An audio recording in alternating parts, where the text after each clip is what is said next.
South ఇండియాలోనే అతి తక్కువ ధరలకే రత్నాలందించే ఏకైక సంస్థ 6JVR. హలో నమస్తే, నేను జర్నలిస్ట్ వైఎన్ఆర్. ప్రస్తుతం మంగళగిరిలో ఉన్నాను. మంగళగిరిలో మనతో పాటు మాజీ మంత్రి హనుమంతరావు గారు ఉన్నారు.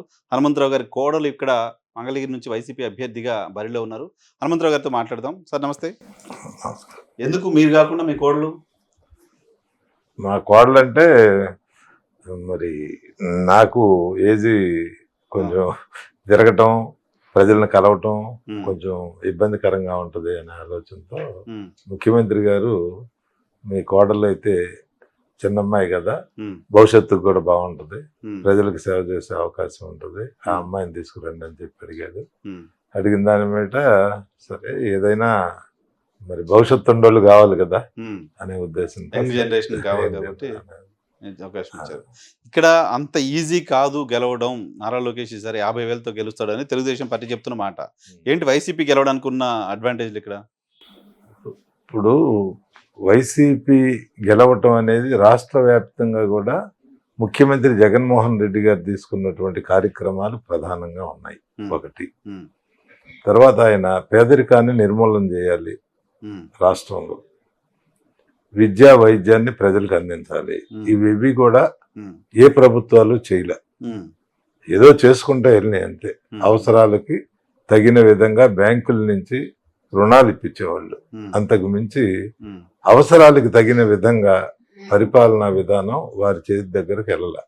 ఒకటి కనుక ఇవాళ ప్రజల్లోకి 5 సంవత్సరాల పరిపాలన పూర్తిగా ప్రజలకి వాళ్ళ అవసరాలని దృష్టిలో పెట్టుకొని పరిపాలన జరిగింది. పేదలకి న్యాయంగా పిల్లలను చదివించుకోవాలి అంటే అమ్మఒడి 13,000 రూపాయలు ఇచ్చి సంవత్సరం పొడుగుతా వాళ్ళకి ఖర్చు పెట్టుకోండి, మళ్ళీ వచ్చే సంవత్సరం నేను ఇస్తాను అని చెప్పి 5 సంవత్సరాలు ఆయన ఆ రకంగా చేశాడు. మరి ఒంటరి మహిళలకి, అట్లానే రిక్షా కార్మికులకి, ఆటో కార్మికులకి 10,000 రూపాయలు ఇవ్వటం, వాళ్ళు రిపేర్లు కానీ ఏదైనా చేసుకున్నారు. వీళ్ళందరికీ జరిగేటటువంటి ఇబ్బందులు ఏంటంటే ప్రతి నెల 1,000, 1,500, 1,800 అట్లా వచ్చే విధంగా ముఖ్యమంత్రి గారు ప్లాన్ చేశాడు. ప్లాన్ చేయటం అంటే ఏంటంటే పేదలు ఇబ్బంది పడుతున్నారు, వాళ్ళు తినాలి, కుటుంబాన్ని పోషించుకోవాలి, బాధ్యతగా మరి చదివించుకోవాలి. ఇవన్నీ ఉన్నాయి కాబట్టి వీటిలన్నిటికి కావాల్సినటువంటి అవసరాలు కొంత భాగం ప్రభుత్వం తరపు నుంచి వాళ్ళకి సహాయం చేద్దాం. ఏంటి సార్ తేడా? మీరు మంత్రిగా పనిచేశారు, సుదీర్ఘకాలం రాజకీయాల్లో ఉన్నారు. ఇంతకుముందు ప్రభుత్వాలు ఏం చేయలేదా? ఇంతకుముందు ప్రభుత్వాలు ఏం చేయలేదు. ప్రభుత్వాలు అంటే ఇప్పుడు ప్రభుత్వాలు పూర్తిగా ఈ రకమైన విధానంలో చేయలేదు. ఫస్ట్ టైం విధానమే మార్పు. అసలు పరిపాలనా విధానం మొత్తం కూడా టోటల్ గా మార్పు. ఈ రకమైనటువంటి పరిపాలన జరగల, ఎప్పుడు కూడా జరిగినాయి. పరిపాలనా విధానం ఇంకో రకంగా జరిగేది. ఇప్పుడు డైరెక్ట్ గా వాళ్ళకి మనీ ఇవ్వటం వల్ల వచ్చిన లాభం ఏంటి? లేదు ఏదైనా కొని వస్తువు రూపేణా ఇవ్వటం, లేదు స్కాలర్షిప్లు ఇవ్వటం, స్కాలర్షిప్లు ఇవన్నీ కూడా మధ్యవర్తుల దగ్గర కొంత డబ్బు మిస్యూజ్ అవ్వటం ఇవన్నీ కూడా జరిగాయి. తర్వాత బ్యాంకు లోన్లే ఇచ్చేవాళ్ళు, బీసీలు ఉన్నారు, బీసీ కార్పొరేషన్ నుంచి వీళ్ళు 10% కట్టుకుంటే 90% బ్యాంకు నుంచి ఇవ్వటం, వాళ్ళకి సాలీ చాలనటువంటి విధానం, వాళ్ళ చుట్టూ మధ్యవర్తులు తిరిగి ఇబ్బందులు పెడతాం, ఇవన్నీ ఉండేవి. అసలు ఒక స్కీమ్ డైరెక్ట్ బెనిఫిట్. తర్వాత శాచురేషన్ పద్ధతి, అసలు అది ప్రధానమైనటువంటిది. ఇవాళ మేము గెలుస్తాము అని చెప్పి ఎందుకు అంటున్నామంటే శాచురేషన్ పద్ధతుల్లో ఎవరు చేయలే. వాళ్ళ పార్టీకి అనుకూలంగా ఉండేట్టుగానే తెలుగుదేశం గవర్నమెంట్ లో జరిగింది. అంతేగాని ప్రతి ఒక్కరికి ఒక రాజశేఖర్ రెడ్డి గారు శాచురేషన్ పద్ధతి అనేది ఏదైనా అసలు శాచురేషన్ పెన్షన్ కానీ, అట్లానే జగన్మోహన్ రెడ్డి గారు కూడా ప్రతి స్కీము శాచురేషన్. అంటే ఎవరి ప్రమేయం లేదు. అర్హత 60 సంవత్సరాలు వస్తే పెన్షన్ వాలంటరీ వెళ్ళి నీకు 60 సంవత్సరాలు పూర్తయినాయి అని చెప్పి అక్కడ సంతకం పెట్టించుకొని పెన్షన్ శాంక్షన్ చేసి ఇచ్చేపడ్డ పరిస్థితి ఇళ్ల దగ్గరికి వెళ్ళి. అది ఎప్పుడైనా జరిగిందా? పెన్షన్ కావాలని చెప్పి 60 సంవత్సరాలు వస్తే 64 సంవత్సరాల దాకా పెన్షన్ శాంక్షన్ అయ్యేది. 5-6 సంవత్సరాలు ఇలాంటి కార్యక్రమాలన్నీ ఉన్నాయి. వాటి ప్రజలు ఇసుకు చెందారు. అట్లా కాకుండా ఈయన ఆ విధానాలన్నీ కూడా మరి తెలుసుకున్నాడు, అర్థం చేసుకున్నాడు, ప్రజలకి పేద ప్రజలకు సేవ చేయాలనుకున్నాడు, ఆ రకమైనటువంటి పరిపాలన అందించాలనుకున్నాడు. గ్రామ సచివాలయాలను పెట్టాడు, అక్కడే శాంక్షన్ జరుగుతుంది. ఎంఆర్ఓ ఆఫీస్, ఇప్పుడు గ్రామ ప్రాంతాల్లో ఎంఆర్ఓ ఆఫీస్ ఎక్కడ ఉంటుంది?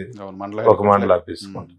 ఆ మండల ఆఫీస్కి దాదాపు ఎన్ని గ్రామాలు ఉంటాయి? ఆ మండలంలో 20 గ్రామాలు. ఉమ్, వాళ్ళంతా వచ్చి అర్జీలు పెట్టుకొని వాళ్ళు ఉండి లేక అవును. ఇబ్బందులు పడే పరిస్థితి. ఇవాళ వాళ్ళ ఊళ్ళోనే వాళ్ళు అప్లికేషన్ పెట్టుకున్నారు, ఉమ్, జరిగిపోతుంది. ఉమ్, మళ్ళీ వెళ్ళి అక్కడే అడుగుతున్నారు వచ్చిందా రాలేదా. ఉమ్.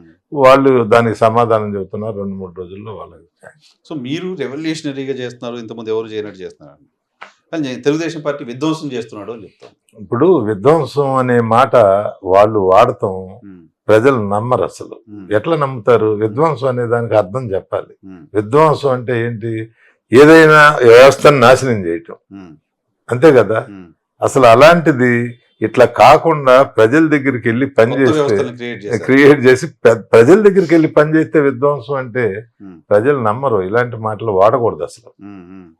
విధ్వంసమే కదా 3 పార్టీలు మాట్లాడుతున్నమాట. అదే వాళ్ళకి అర్థమైంది అది. అమరావతి విధ్వంసంగా చూడరా మీరు? ఇప్పుడు అమరావతి విధ్వంసం అంటే అసలు అమరావతి ఇక్కడ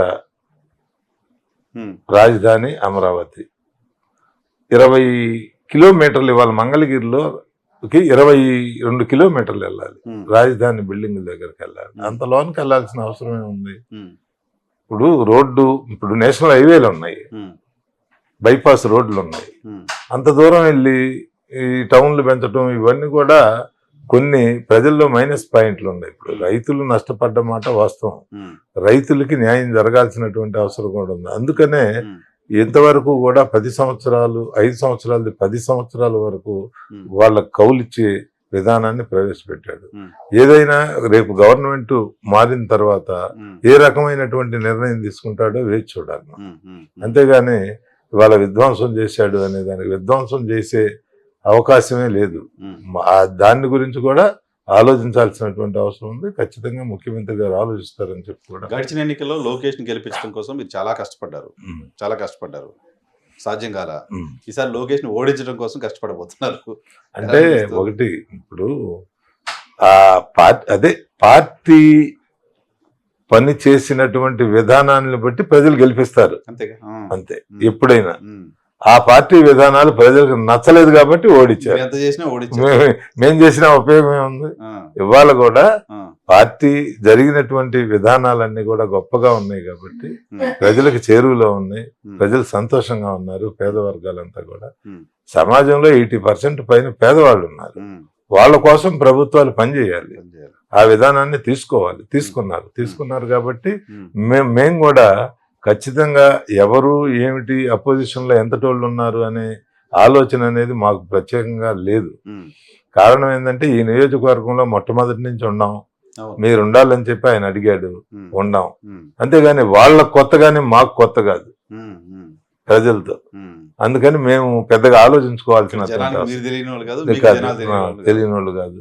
మొట్టమొదటి నుంచి ఏ అవసరం వచ్చినా లోకల్ నాన్ లోకల్ ఇబ్బంది తీర్చాలంటే లోకల్ వాళ్ళు ఇవాళ పోలీస్ స్టేషన్ లో వేశారు, లేకపోతే ఒక బండి పట్టుకున్నారు, లేకపోతే ఒక ట్రాక్టర్ పట్టుకున్నారు. ఆ లైసెన్స్ చిన్న విషయానికి కూడా ఇబ్బందులు అనేక ఉంటాయి ప్రజలకి. వీటిలన్నిటిని కూడా తీర్చాల్సిన పరిస్థితి ఉండాలి అంటే ప్రజలకి ఏ నాయకుడైనా చేరువలో ఉండాలి. వాస్తవాన్ని తెలుసుకుంటాం. అసలు నిజంగా లైసెన్స్ లేకుండా ఆపాడా, లైసెన్స్ ఉండా కూడా ఆపుతున్నాడా, మాట్లాడే యాక్సెస్ ఉండాలి కదా. వాళ్ళు దొరకాలంటే కష్టం. ప్రజలకి ఎప్పుడైనా సరే లోకల్ నాయకత్వం అవసరం. ప్రతి విషయం రాజకీయాలతో ముడిపడి ఉంది. వాళ్ళ లోగడ లేదు కనుక ప్రజలు కూడా అర్థం చేసుకొని లోకల్ క్యాండిడేట్లను గెలిపించుకొని వాళ్ళ అవసరాలకు ఉపయోగపడే విధంగా ఉండాలి. కానీ రాజకీయాల్లో తర్వాత అభివృద్ధిలో కానీ నిరంతరం ఏ అవసరం వస్తుందో వాళ్ళకి తెలుస్తుంది, వాళ్ళు చెప్పగలుగుతారు. నాయకులు ఎక్కడో ఉండి ఈ నియోజకవర్గంలో పనిచేసి ఏదో చేస్తాను అంటే ప్రజలు నమ్మరు అసలు. సో లోకేష్ గారు ఓడిపోవడానికి ప్రభుత్వం కారణమే అంటే ఇప్పుడు ప్రభుత్వమే ఓడిపోయింది, లోకేష్ ఒక్కడు ఓడిపోవటం కాదు, వాళ్ళ గవర్నమెంటే రాలేదు కదా. రాలేదు, బట్ ఆయన చాలా ఎఫర్ట్ పెట్టాడు కదా. ఎఫర్ట్ అనేది అసలు ఎప్పుడైనా ఎవరు ఎఫర్ట్ పెట్టినా గెలవరు. పార్టీ విధానాలు, వాళ్ళు చేసిన పనులు ప్రజలు చూసేది అదే. అది జరగలేదు కాబట్టే ఓడిపోయారు. ఇవాళ ఈ పార్టీ విధానాలు వీటి పరిస్థితిని వీళ్ళు అర్థం చేసుకొని ప్రజలు గెలిపిస్తారు అనే నమ్మకంతో వైఎస్ఆర్ కాంగ్రెస్ పార్టీ పనిచేస్తుంది. తేడా ఎలా అనిపించింది సార్? పోయినసారి క్యాంపెయిన్ లో మీరు అధికార పార్టీలో క్యాంపెయిన్ చేశారు, ఇప్పుడు అధికార పార్టీ నుంచి క్యాంపెయిన్ చేస్తున్నారు. పబ్లిక్ నుంచి ఏ రకమైన పబ్లిక్ నుంచి అదే రెస్పాన్స్ బాగుంది, మాకు న్యాయం జరిగింది. ఇంకో మాట మాట్లాడినా కూడా ఒప్పుకోరని చెప్పి అనిపిస్తుంది నాకు. ప్రజలు గ్యారంటీ గ్రామ ప్రాంతాలకు వెళ్తే అనేక మంది అదే మాట, అయ్యా మాకు జగనే రావాలి అంతే అనే మాట మాట్లాడుతున్నారు. క్లోజ్ చేస్తాం, మీ టైం తీసుకొని మీరు ఎక్కడ సీఎంఓకి వెళ్ళాలి. ఒకటి సంచులు బరువు ఎక్కువ కావాలి మీ నియోజకవర్గానికి. మీరు ఈ పైకి ఎన్ని చెప్పినా కెమెరాల ముందు బరువు కావాలి, రెడీ చేసుకున్నారు మరి? డబ్బులతో పని లేదు మాకు, అట్లా అంతే. మేము లోకల్ కాబట్టి డబ్బులు తీసుకో బాగుంటాయి కదా, ఏం వాళ్ళు కూడా డబ్బులు ఇస్తారు, డబ్బులు ఇరు, అవన్నీ తెలియగానే నాకైతే మేము వాళ్ళతో పోటీ పడే అంత డబ్బు ఖర్చు పెడతామని ఏమో అనుకోవట్లేదు. మామూలు జనరల్ గా జగన్మోహన్ రెడ్డి గారి సంక్షేమం అంతే అంతే. జగన్మోహన్ రెడ్డి గారి సంక్షేమం బాధ్యత, ప్రజలు నమ్మి ఓటేయాలి. మళ్ళీ ఈ పరిపాలన ఇంకా 4-3 స్కీములు అదనంగా పేదవాళ్ళకి వచ్చే విధంగా ప్లాన్ చేస్తున్నారు. అవి కూడా మేనిఫెస్టో రిలీజ్ అవుద్ది.